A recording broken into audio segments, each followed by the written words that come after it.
Hello दोस्तों, welcome to my channel GK एजुकॉट channel में आप सभी का एक बार फिर से हार्दिक स्वागत है। दोस्तों, ये मेरी इंग्लिश ग्रामर की सीरीज चल रही है जिसको मैं लूसेंट इंग्लिश ग्रामर से कवर कर रहा हूँ। अभी हमारा चैप्टर चल रहा है द प्रोनाउंस यानी कि सर्वनाम।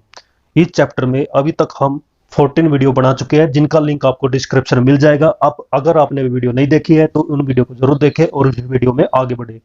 ये वीडियो इस चैप्टर का लास्ट वीडियो होगा, इसके बाद ये चैप्टर खत्म हो जाएगा।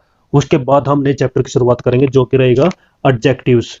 तो दोस्तों, आपसे रिक्वेस्ट है, अगर आपको वीडियो अच्छी लगती है तो वीडियो को जरूर लाइक करें, शेयर करें और जिसने अभी तक चैनल सब्सक्राइब नहीं किया इस चैनल को सब्सक्राइब करें। तो चलिए दोस्तों, शुरू करते हैं आज का टॉपिक, इंटेरोगेटिव प्रोनाउंस।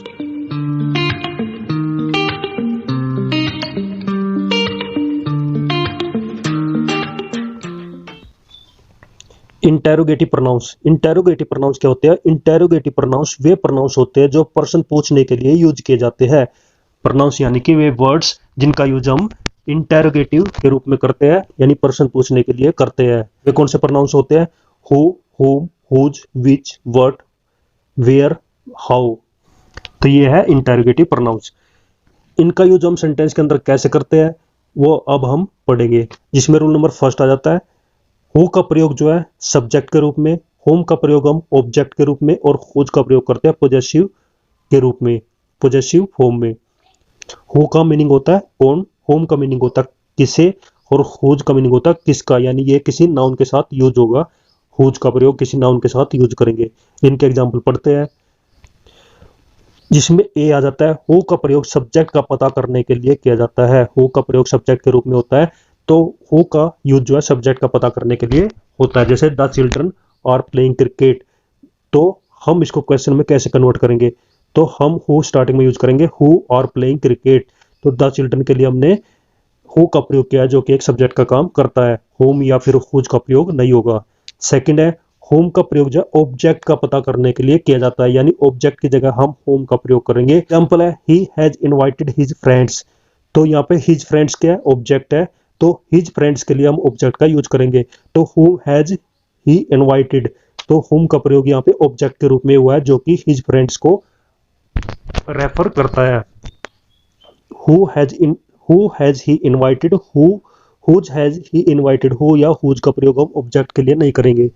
नेक्स्ट है, हुज का प्रयोग मालिक का पता करने के लिए होता है। हुज का प्रयोग किसका पता करने के लिए होता है? मालिक का, यानी कि किसी नाउन का कोई मालिक है, किसी वस्तु का, किसी ऑब्जेक्ट का जो मालिक है उसका पता करने के लिए हम हुज का प्रयोग करते हैं। कैसे?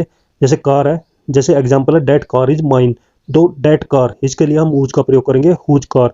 तो who is that car, whose is that car, यानी इस कार का मालिक कौन है। हु या होम का प्रयोग नहीं करेंगे, इससे सेंटेंस का मीनिंग अलग हो जाता है।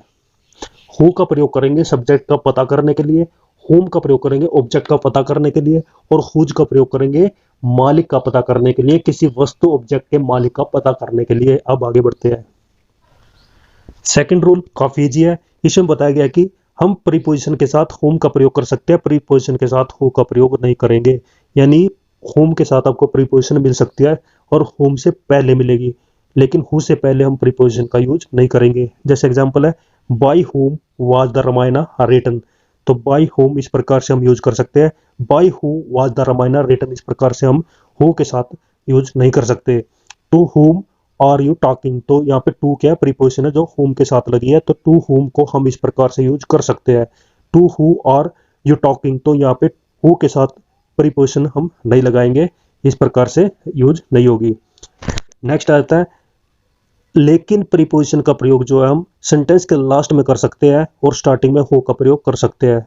सेंटेंस के स्टार्टिंग में हम हु का प्रयोग कर सकते हैं और लास्ट में प्रीपोजिशन का प्रयोग कर सकते हैं।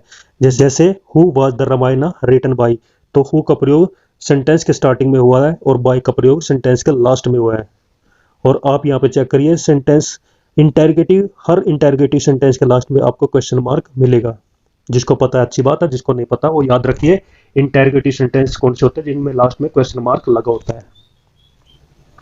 नेक्स्ट आ जाता है रूल नंबर 3, जिसमें बताया गया है कि विच का प्रयोग सब्जेक्ट और ऑब्जेक्ट का पता करने के लिए कर सकते हैं। विच का प्रयोग हम सब्जेक्ट के लिए भी कर सकते हैं और ऑब्जेक्ट के लिए भी कर सकते हैं। इसका प्रयोग, किसका प्रयोग? विच का प्रयोग जो हम किसी सिलेक्शन के लिए, किसी ऑब्जेक्ट के सिलेक्शन के लिए, किसी ऑब्जेक्ट थिंग्स की चॉइस के लिए भी कर सकते हैं। जैसे एग्जाम्पल है विच इज योर बुक, तो यहाँ पे सब्जेक्ट के रूप में विच का प्रयोग हुआ है कि विच इज योर बुक, तुम्हारी पुस्तक कौन सी है। सेकंड है which of these pens do you like most, तो विच ऑफ दीज पेन्स, यहाँ पे विच का प्रयोग ऑब्जेक्ट के रूप में हुआ है, तो यहाँ पे विच का प्रयोग बताया जो जिसको हम सब्जेक्ट और ऑब्जेक्ट के रूप में कर सकते हैं। किसी वस्तु का सिलेक्शन करने के लिए, किसी वस्तु की चॉइस रखने के लिए हम इनका प्रयोग कर सकते हैं। नेक्स्ट है रूल नंबर 4, जिसमें वट के प्रयोग के बारे में बताया है।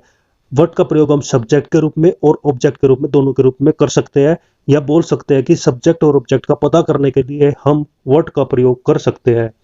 जैसे फर्स्ट है what have you bought today, तो what have you bought today, तुमने आज क्या खरीदा, तो यहाँ पे जो वट है वो ऑब्जेक्ट के रूप में यूज हुआ है। नेक्स्ट है व्हाट इज योर फादर, तुम्हारे पिता क्या है, तो यहाँ पे ऑब्जेक्ट के, तो यहाँ पे सब्जेक्ट के रूप में वट का प्रयोग हुआ है। नेक्स्ट यहाँ पर बताया गया है कि वट का प्रयोग जो है निर्जीव संज्ञा वस्तु या कार्यों के लिए भी होता है। कैसे, what is there, what has happened, तो निर्जीव वस्तुओं के लिए भी हम वट का प्रयोग कर सकते हैं। वट इज देयर यहाँ पे क्या है, वट हैज हैपेंड क्या घटना घटी। नेक्स्ट है वट का प्रयोग जब व्यक्ति के पेशे या पद का पता लगाने के लिए भी कर सकते हैं।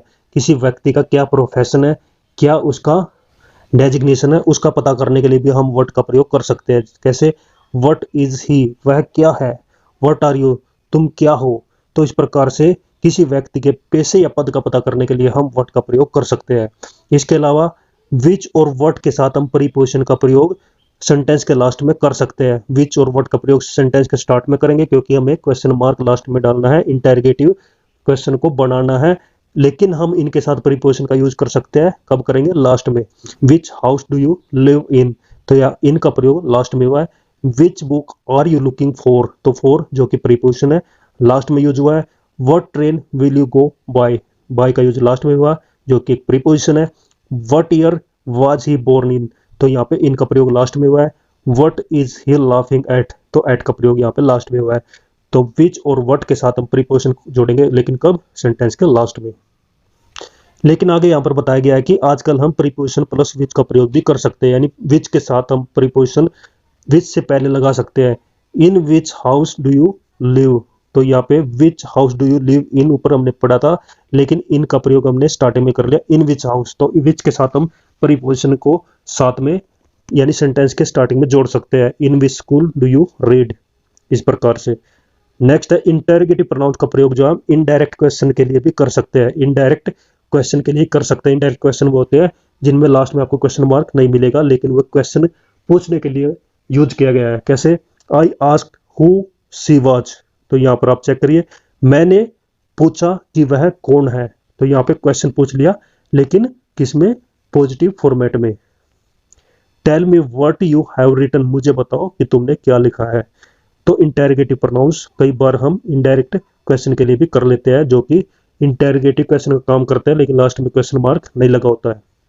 नेक्स्ट है विच, व्हाट और हुज का प्रयोग जो है इंटेरोगेटिव एडजेक्टिव के रूप में करेंगे, यानी इनके साथ आपको क्या मिलेगा, कोई ना कोई नाउन लगा मिलेगा। जैसे which book are you reading, तो विच के साथ बुक का प्रयोग साथ में होगा, जो कि एक इंटेरोगेटिव एडजेक्टिव के रूप में काम करेगा। विच बुक, कौन सी पुस्तक। नेक्स्ट है what books have you read, क्या पुस्तकें, तो व्हाट बुक्स, क्या पुस्तकें, ये दोनों इंटेरोगेटिव एडजेक्टिव का काम करती है। हुज पेन इज दिस, तो इस प्रकार से विच, व्हाट और हुज के साथ हम नाउन का यूज करेंगे, जो कि इंटेरोगेटिव एडजेक्टिव के रूप में काम करते हैं। नेक्स्ट है दोस्तों who ever, which ever, what ever, ये क्या है, ये है कंपाउंड प्रनाउन। तो कंपाउंड प्रनाउन को भी हम कंपाउंड इंटेरोगेटिव प्रनाउन के रूप में यूज कर सकते हैं। कैसे, whoever told you so, whatever are you doing, तो इस प्रकार से हम कंपाउंड इंटेरोगेटिव प्रनाउन के रूप में कंपाउंड प्रनाउंस का यूज कर सकते हैं। इनके मीनिंग क्या होते हैं वो यहाँ पर बताया गया है। हु एवर, जो कोई भी, जो भी हो। विच एवर, इसको हम प्रनाउन या फिर एडजेक्टिव दोनों की तरह यूज कर सकते हैं, जिसका मीनिंग निकलता है कोई भी, दो में से कोई भी। विच एवर, कोई परवाह नहीं। विच एवर, चाहे कोई सी भी। विच एवर, अनेकों में से कोई सा एक।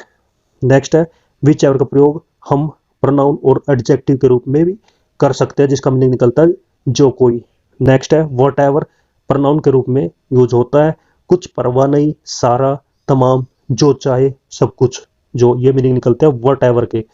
व्हाट एवर एडजेक्टिव के रूप में निकलता है लिखते हैं तब इसका क्या मीनिंग निकलता है, जो कुछ भी, किसी प्रकार का, सब का सब, सारा, चाहे किसी प्रकार का, वट एवर। जब हम एडजेक्टिव के रूप में लिखते हैं तब हम इस प्रकार से इनका मीनिंग निकालते हैं। और नेक्स्ट है वट सो एवर, इसका मीनिंग निकलता है जैसा भी, जो कुछ भी, या किसी तरह का। वट सो एवर अगर प्रोनाउन के रूप में यूज करेंगे तो उसका सिर्फ मीनिंग निकलेगा जो कुछ। वट सो एवर एडजेक्टिव के रूप में यूज करेंगे तो इसका मीनिंग निकलेगा किसी भी तरह का कुछ नहीं, किसी भी तरह का कुछ नहीं, what so ever. Home show ever pronoun के रूप में यूज करेंगे जिसका मीनिंग निकलेगा जो कोई भी और जो भी। होम शो एवर प्रोनाउन के रूप में यूज करेंगे जिसका मीनिंग निकलेगा जिस किसी को भी। तो दोस्तों ये थे इंटेरोगेटिव प्रोनाउंस जो कि क्वेश्चन सेंटेंस के लिए हम प्रोनाउंस का यूज करते हैं। इंटेरोगेटिव प्रोनाउंस कौन से होते हैं, who, whom, whose, which, what, और इनका प्रयोग कैसे होता है, इनके सभी रूल्स हमने इस वीडियो में पढ़े हैं। और लास्ट बच जाता है एक्सक्लेमेटरी प्रोनाउन। एक्सक्लेमेटरी प्रोनाउंस क्या होते हैं, वे प्रोनाउंस होते हैं जो किसी सेंटेंस को सरप्राइज के रूप में यूज करने के लिए हम यूज करते हैं। और इसके लिए हम क्या करेंगे, व्हाट के साथ हम एक्सक्लेमेटरी साइन यूज करेंगे। एक्सक्लेमेटरी साइन यानी कि इसको हम एक्सक्लेमेटरी साइन बोलते हैं।